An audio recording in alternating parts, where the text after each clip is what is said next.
and mabuhay! It's me, Cindy, and welcome to my channel! So for today's video, I am going to share of what's inside my nursing city bag or my ubi. So if you are interested, then just keep on watching.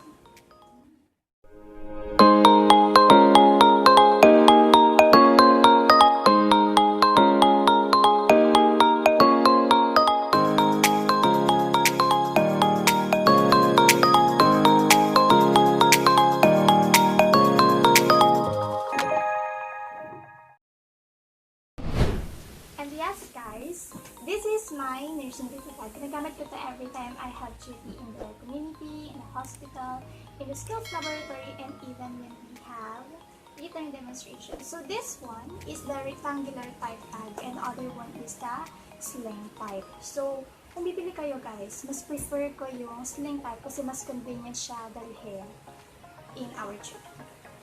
So, every nursing student meron ito. So, I have here my name tag para hindi siya mawawala. So, yes. Before opening the bag, make sure to sanitize our hands. So, let's start opening the bag.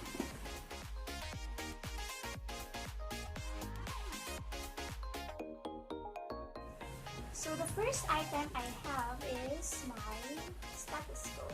Yes. So,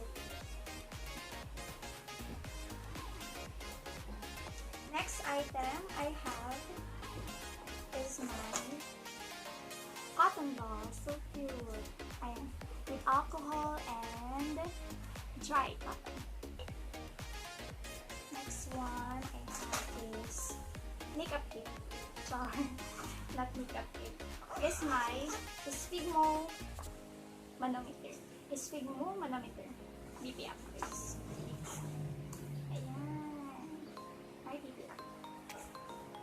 Next item I have is my thermometer. Every time mag-duty kayo, please check the battery, guys. Then I have my scissors.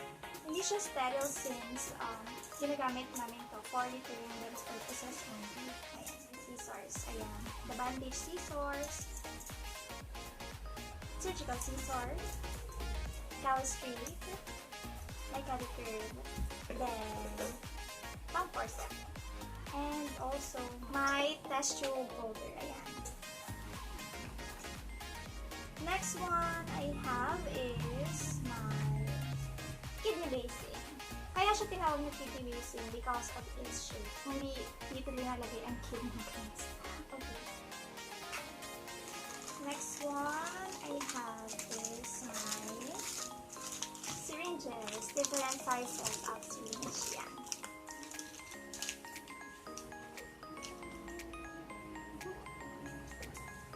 Next one I have a weighing scale, city weighing scale, and then guys, for my syringe, I also have needles. Needles for syringe. Yan, sample. So, ang pinakamaliit ko dito is siguro the 24. Ayan. Ang pinakamalaki is 19. So, the bigger na number, the smaller the needle, guys. Next one I have is my medicine tray and my medicine cup. Every time na magdadala kayo ng medicine sa patient, make sure na nilalagay natin sa medicine tray. I also have my cold compress and hot compress. Inside my bag, I have here my heart clamp. Pero guys, every time na gagamitin nyo siya sa hospital, provided na siya ng hospital. So this one serves for return demo purposes only.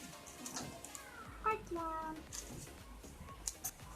Then next is my surgical gloves. I don't have any clean gloves with me. Kaya kapag naubusan ako, I use my surgical gloves and my siya compared sa clean gloves. Then for protection guys, ayan. Eye shield.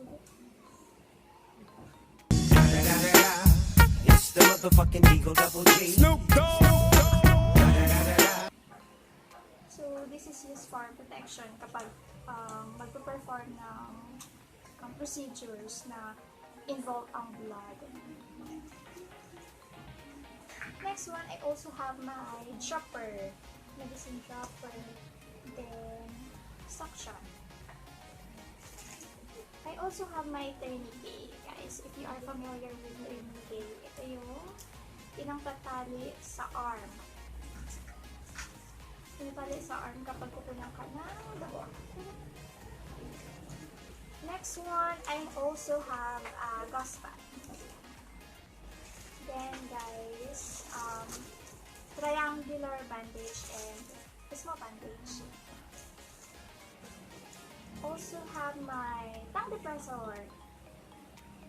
Then, vial. May price. Vial. Then, my pen light. Pen light, focus ng bote. Then, I have my test tubes used for assessment. Then, of course, ball pens. It is important na meron tayong black, blue, and red ball pen every time na mag-duty tayo because sa shift, guys. And, of course, hindi mawawala ang ating surgical mask, guys. Very important. Even wala pang pandemic.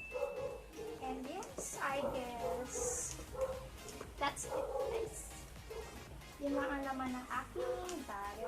So, kung itatanong nyo, kung ginagamit namin lahat in one duty, ang tanong is, every time kasi mag-duty kami, pinapadala to sa amin because it is being checked, guys, kung complete yung paraphernalias namin. But, mostly nagamit namin is nagagamit lang for return demo purposes. Ang usually na nagagamit is the surgical mask, the gloves, of course, the BP app, stethoscope, and the thermometer pang kuha ng vital signs. And, of course, very important, alcohol to sanitize. And that's it, guys. I hope you learned something from this video. See you in the next one.